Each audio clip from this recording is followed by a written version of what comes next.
So 2026 has started and another year of Historathon is here. This will be my third year participating in Historathon and I just love it. I love history, both historical fiction and especially historical nonfiction. So I've always read it. But Historathon, when I discovered this event, it sort of encouraged me, provoked me to branch out and go into those eras that, perhaps I wouldn't naturally delve into. And it's been great. Now, I will refer you at the end of this video to the Historathon Q1 video I did last year in 2025, because in that video, I explained, what Historathon really means to me, how I interpret it, how I approach it. But I will also link down in the description below videos from our hosts and co-hosts, and they all give a wonderful explanation of what Historathon is all about. And I believe it's in its 4th or 5th year now. Not positive on that. I'll put that up here. And it's going strong. And I'm very glad of that because, as I said, I really enjoy it. Now, last year, for the first time I can remember in ages, I actually went through a bit of a reading slump for several months. That was triggered by a book, which shall remain in this video nameless. But yeah, it really derailed me, and it took some other fun books to get me back into reading a few months later.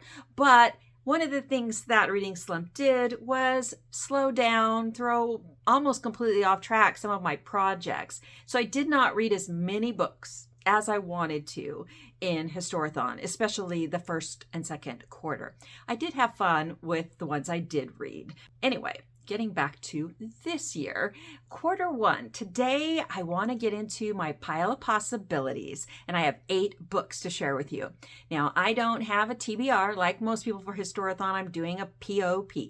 These are 8 books that I would love to read, and I do consider the 4 I'll share with you first to be higher priority. They're the ones I'm going to tackle first, and I hope I get them all read. And the other 4, though, I am nearly equally as interested in. And so, though I probably won't get to them during the first quarter of the year, January, February, March, I will continue to read from them throughout the year because they just look that good. So last year for Q1, I did manage to read 3 books. One was The Rise and Fall of the Dinosaurs, A New History of a Lost World by Steve Brusatte, and I loved it. It was fascinating, and Steve is a great writer. And there may be another book by Steve in my pile of possibilities this year. We shall see. And then my second book I read last year for Q1 was Pathogenesis, A History of the World in 8 Plagues by Jonathan Kennedy. That was really interesting and much more about the history of the world than about the plague, which I was surprised by, but it was still very, very good. And the third book I read for Q1 last year was by Daisy Dunn. It was called In the Shadow of Vesuvius, A Life of Pliny. And I've always been fascinated by Pompeii, but this was a completely different take on it with a lot of primary source research done. It was really great writing style, and I learned a whole lot of new stuff, focus being primarily on Pliny the Elder and his nephew, Pliny the Younger. I liked that book so much that I wanted to try another book by Daisy Dunn last Q1, and I'd made an attempt at it, but I didn't quite finish it. So this year I'm going back and delving back into it, and I'm really looking forward to it. It is The Missing Thread, A Women's History of the Ancient World by, yes, Daisy Dunn. And this is like her Vesuvius book, her Life of Pliny book, full of absolutely amazing research and her enjoyable but still professional writing style. Really enjoy it, and so I'm really looking forward to this one. The reviews say this is a dazzlingly ambitious history of the ancient world that places women at the center, from Cleopatra to Boudica, Sappho to Fulvia, and countless other artists, writers, leaders, and creators of history. For classicist Daisy Dunn, these women, whether they were simply sitting at their looms at home or participating in the highest echelons of power, were up to something much more interesting than other histories would lead us to believe. Together, these women helped to make antiquity as we know it. In this monumental work, Dunn reconceives our understanding of the ancient world by emphasizing women's roles within it. The women of antiquity are undeniably woven throughout the fabric of history, and in The Missing Thread, they finally take center stage. So yeah, I'm very much looking forward to reading that one in quarter 1. And it is priority number 1 on my list. So this second book I'm very excited about. When I saw it and read about it, I thought, that's something I've really not studied at all. And it's up to date in its research. So I'm very much looking forward to reading this. It's coming right after I finish The Missing Thread. This is by Rebecca Ragg Sykes. It's called Kindred: Neanderthal, Life, Love, Death, and Art. So let me tell you a little bit about what this book covers. In Kindred, Neanderthal expert Rebecca Ragg Sykes shoves aside the cliché of the shivering, ragged figure in an icy wasteland. She reveals the Neanderthal you don't know, our ancestor who lived across vast and diverse tracts of Eurasia and survived through hundreds of thousands of years of massive climate change. This book sheds new light on where they lived, what they ate, and the increasingly complex Neanderthal culture that researchers have discovered. Since their discovery 150 years ago, our perception of the Neanderthal has changed dramatically. But despite growing scientific curiosity, popular culture fascination, and a wealth of coverage in the media and beyond, are we getting the whole story? The reality of 21st century Neanderthals is complex and fascinating, yet remains virtually unknown and inaccessible outside the scientific literature. Based on the author's firsthand experience at the cutting edge of Paleolithic research and theory, this easy-to-read but information-rich book lays out the first full picture we have of the Neanderthals. From amazing new discoveries changing our view of them forever, to the more enduring mysteries of how they lived and died, and the biggest question of them all, their relationship with modern humans. Yeah. If that doesn't make you interested in reading this book, I don't know what would. I just can't wait to get started on it. So those are the only 2 books I currently have in physical form. I have 3 more coming. They should be here any day now. And then I have 3 books in ebook format. And this is one of them. This book is number 3 in the order of my pile of possibilities that I would like to get to. And it sounds very intriguing. Another area of history I've never studied before. Just published in August 2025, only a few months ago, this is Between Two Rivers, Ancient Mesopotamia and the Birth of History. The Library Journal called this one of the best books of 2025, and I think it sounds pretty interesting. Humanity's earliest efforts at recording and drawing meaning from history reveal how lives millennia ago were not so different from our own. Thousands of years ago, in a part of the world we now call ancient Mesopotamia, people began writing things down for the very first time. What they left behind in the vast region between the Tigris and the Euphrates rivers preserves leaps in human ingenuity, like the earliest depiction of a wheel and the first approximation of pi. But they also capture breathtakingly intimate, raw, and relatable moments, like a dog's paw prints as it accidentally steps into fresh clay, or the imprint of a child's teeth. In Between Two Rivers, historian Dr. Moody Al-Rashid reveals what these ancient people chose to record about their lives, allowing us to brush hands with them millennia later. We find a lullaby to soothe a baby, instructions for exorcising a ghost, countless receipts for beer, and the messy writing of preschoolers. We meet an enslaved person negotiating their freedom, an astronomer tracing the movement of the planets, a princess who may have created the world's first museum, and a working mother struggling with the juggle in 1900 BCE. Millennia ago, Mesopotamians saw the world's first cities, the first writing system, early seeds of agriculture, and groundbreaking developments in medicine and astronomy. With breathtaking intimacy and grace, Al-Rashid brings their lives, with all their anxieties, aspirations, and intimacies, vividly close to our own. Yeah, I mean, if I could read all these at the same time, I would, but then I wouldn't enjoy them as much, so I guess it is better to read them one at a time and really focus on them. So the 4th book on my POP list for quarter 1 is a book that actually is probably going to draw me into the Discord. It's Penelope's Bones, and I saw in John's announcement that this is already being discussed on Discord even now. And I started reading it yesterday, and I'm loving it.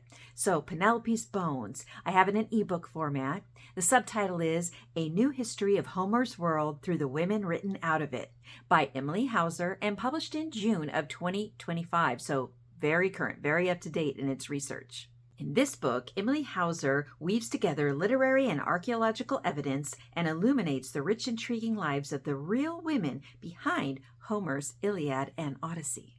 Hauser pieces together compelling evidence from archaeological excavations and scientific discoveries to unearth the richly textured lives of women in Bronze Age Greece, the era of Homer's heroes. Here, for the first time, we come to understand the everyday lives and experiences of the real women who stand behind the legends of Helen, Cassandra, Aphrodite, Circe, Athena, Hera, Calypso, and Penelope, and so many more. In this captivating journey through Homer's world, Hauser explains era-defining discoveries such as the excavation of Troy and the decipherment of Linear B tablets that reveal thousands of captive women and their children. More recent finds like the tomb of Griffin Warrior at Pylos, whose tomb contents challenge traditional gender attributes. DNA evidence showing groups of warriors buried near the Black Sea with their weapons and steeds were, in fact, Amazon-like female fighters. And a prehistoric dye workshop on Crete that casts fresh light on women's work of dyeing, spinning, and weaving textiles. There's even a superbly preserved shipwreck off the coast of Turkey, whose contents tell of the economic and diplomatic networks crisscrossing the Bronze Age Mediterranean. So that just sounds fantastic. And like I said, I'm already loving it. So yeah, I think I'm going to brave Discord for about the 4th or 5th time, and hopefully this time it fits. It works with me and I don't get overwhelmed. Now we're going to move into the other 4 books in my pile of possibilities. I don't consider these lesser in any way. I just, can't have them all be of the utmost priority. So I probably won't get to these during January, February, and March, though it would be nice if I could, but I do intend to read them all throughout the year. So in no particular order, the first one of these optional books in my pile of possibilities for Q1 is also by Emily Hauser. Yep, and it was published 2 years ago in August 2023. And it's called How Women Became Poets, A Gender History of Greek Literature. And this is coming, it should be here in a day or two, so I'll be able to own it and read it in physical form. So this book is about how the idea of the author was born in the battleground of gender. When Sappho sang her songs, the only word that existed to describe a poet was a male one, singer man. The most famous woman poet of ancient Greece, whose craft was one of words, had no words with which to talk about who she was and what she did. In How Women Became Poets, Emily Hauser rewrites the story of Greek literature as one of gender, arguing that the ways the Greeks talked about their identity as poets constructed, played with, and broke down gender expectations that literature was for men alone. Bringing together recent studies in ancient authorship, gender, and performativity, Hauser offers a new history of classical literature that redefines the canon as a constant struggle to be heard through, and sometimes despite, gender. Women writers throughout history have needed a name to describe what it is they do, and Hauser traces the invention of that name in ancient Greece, exploring the archaeology of the gendering of the poet. She follows ancient Greek poets, philosophers, and historians as they developed and debated the vocabulary for authorship on the battleground of gender, building up and reinforcing the word for male poet, then in response creating a language with which to describe women who write. Crucially, Hauser reinserts women into the traditionally all-male canon of Greek literature, arguing for their centrality in shaping ideas around authorship and literary production. So that was a real special find for me. It's quite a niche topic, one I'm really interested in looking into. Now, I have 2 more books coming in the mail that should be here soon, and I'm really looking forward to getting my hands on them. The first is The Fires of Vesuvius, Pompeii Lost and Found, by the, of course, incredible Mary Beard. And this was published in 2007, but I have never read it, and I love anything to do with Pompeii, as I mentioned earlier. Pompeii is the most famous archaeological site in the world, visited by more than 2 million people each year. Yet, it's also one of the most puzzling, with an intriguing and sometimes violent history from the 6th century BCE to the present day. Destroyed by Vesuvius in 79 CE, the ruins of Pompeii offer the best evidence we have of life in the Roman Empire. But the eruptions are only part of the story. In The Fires of Vesuvius, by acclaimed historian Mary Beard, she makes sense of the remains, exploring what kind of town it was and what it can tell us about ordinary life there. From sex to politics, food to religion, slavery to literacy, Beard offers us the big picture, even as she takes us close enough to the past to smell the bad breath and see the intestinal tapeworms of the inhabitants of this lost city. She resurrects the Temple of Isis as a testament to ancient multiculturalism. And at the suburban baths, we go from communal bathing to hygiene to erotica. This book shows us how much more and how much less there is to Pompeii than a city frozen in time as it went about its business on 24 August 79. Yeah, that one just makes me grin. It's going to be so much fun to read it. Now we come to a book I hinted at a little earlier. While last year I read Steve Brissot's The Rise and Fall of the Dinosaur, this year I want to read, if possible, The Rise and Reign of the Mammals. From the Shadow of the Dinosaurs to Us. This was published in 2022, and yeah, I haven't read it yet, and it sounds exciting. We humans are the inheritors of a dynasty that has reigned over the planet for nearly 66 million years, through the fiery cataclysm and the ice ages, the mammals. But how did we get here? American paleontologist Steve Brissot enchanted readers with his definitive history of the dinosaurs, now picking up the narrative in the ashes of the extinction event that doomed T-Rex and its kind. Brissot explores the remarkable story of the family of animals that inherited the Earth, the mammals, and he brilliantly reveals that their story is every bit as fascinating and complex as that of the dinosaurs. Beginning with the earliest days of our lineage, some 325 million years ago, Brissot charts how mammals survived the asteroid that claimed the dinosaurs and made the world their own, becoming the astonishingly diverse range of animals that dominate today's Earth. Brissot also brings alive the lost worlds mammals inhabited through time, from ice ages to volcanic catastrophes. Entwined in this story is the detective work that he and the other scientists have done to piece together our understanding using fossil clues and cutting-edge technology. You know, that is one of the amazing things that I found most fascinating in his book, The Rise and Fall of the Dinosaurs, was the intricate, detailed, seemingly endless scientific work. I mean, sheer work that they had to do to learn what they learned. So I'm looking forward to finding out all about that as I read this book at some point this year, if not in quarter one. Now, the last book I have as optional in my pile of possibilities is Pandora's Jar, Women in the Greek Myths by Natalie Haynes, published in 2022. Now, Natalie Haynes, in addition to being a passionate classicist, is also a stand-up comedian. I've never read any of her work, but boy, the reviews are marvelous. Everyone finds her both educational and vastly entertaining. So in this book, Haynes takes the women who are, basically always sidelined by the tellers of the Greek myths, traditionally always men, and she brings them to the forefront. Whereas the men always represented the women when they were brought up as being monsters, out for revenge, basically evil, she questions that.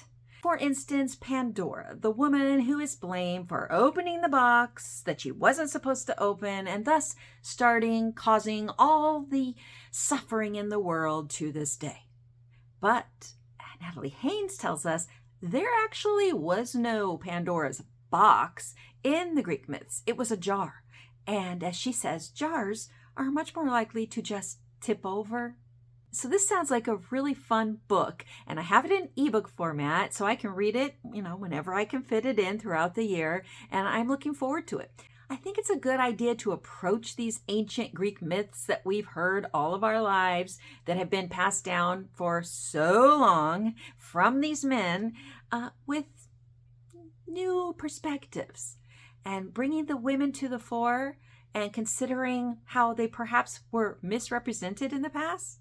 Well, I think that can only lead to, further enlightenment. Being a woman myself, I know those women were all there in that setting. They were not silent and inactive and, forgettable. No, they've been made that way, but that's not how they really were. And I want to learn all I can about them. So there you have it, my pile of possibilities for Quarter 1 Historathon. 8 books, and I'm looking forward to reading them, some in Quarter 1 and some later throughout the year. And I'm so thankful that Historathon got me exploring and reading beyond California history and British history from, the 14th century forward. I'm a curious person, and this is interesting stuff. And now that my appetite has been whetted, well, I'm just going to keeping on learning more. And I think that's what Historathon is really all about. At least for those of us who already have been reading history, it helps us broaden our horizons. And then for those who don't usually read nonfiction history, it can show you just how approachable and how compelling these stories from a long time ago can be. I've been enjoying watching everyone else's videos about what their plans are for Historathon Quarter 1, and I encourage you to watch as many as possible. I'll link a few down in the description below to get you started.